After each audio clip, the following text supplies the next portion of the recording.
भाइयों बहनों, अभी अभी आपने एक समाचार पढ़ा होगा कि कर्नाटक में वक्फ बोर्ड ने वहां के सैकड़ों गांव को वक्फ की संपत्ति कर, पूरे के पूरे गांव, 500 साल पुराने मंदिर भी, किसानों की भूमि, किसानों के घर, सब वक्फ बोर्ड के नाम कर दिए। ऐसा वक्फ बोर्ड का कानून बदलना चाहिए या नहीं बदलना चाहिए? जोर से बोलो, बदलना चाहिए या नहीं बदलना चाहिए? मोदी जी बदलना चाहते हैं, ये उद्धव जी और शरद राव, सुप्रिया सुरे इसका विरोध करते हैं। उद्धव जी, कान खोलकर सुन लो, आप, शरद राव और राहुल बाबा, जितना विरोध करना है वो करो, मोदी जी वक्फ का कानून बदल कर रहेंगे। भाइयों बहनों, भारतीय जनता पार्टी का वादा पत्थर पर लकीर होती।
कांग्रेस के अध्यक्ष नाना पटोले को ये उलेमा सारे मिले।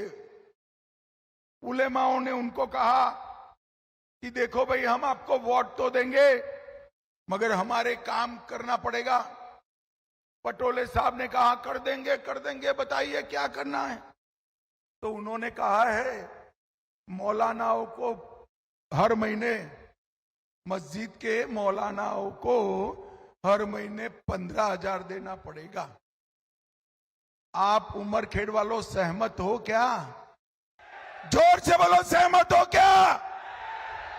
इन्होंने कहा है कि एसटी, एससी, ओबीसी, दलित, आदिवासी और पिछड़ा वर्ग का रिजर्वेशन समाप्त कर मुसलमानों को आरक्षण देने का काम करेंगे। आप सहमत हो क्या? जोर से बोलो, सहमत हो क्या? उन्होंने कहा है मस्जिदों के रिपेयरिंग के लिए 1,000 करोड़ रुपया दीजिए, देना चाहिए क्या? उद्धव बाबू, एक बाजू तो आप राम मंदिर का दर्शन करने नहीं जाते हो और मस्जिदों को 1,000 करोड़ रुपया देने की बात करते हो। चुल्लू भर पानी में डूब मरो। भाइयों बहनों, आज ज्योतिर्लिंग की जगह पर मैं कह कर जाता हूं, शरद राव, राहुल बाबा और उद्धव जी, जितना जोर लगाना है लगा दो। शिव छत्रपति के महाराष्ट्र में मुसलमानों को आरक्षण नहीं मिलेगा, नहीं मिलेगा, नहीं।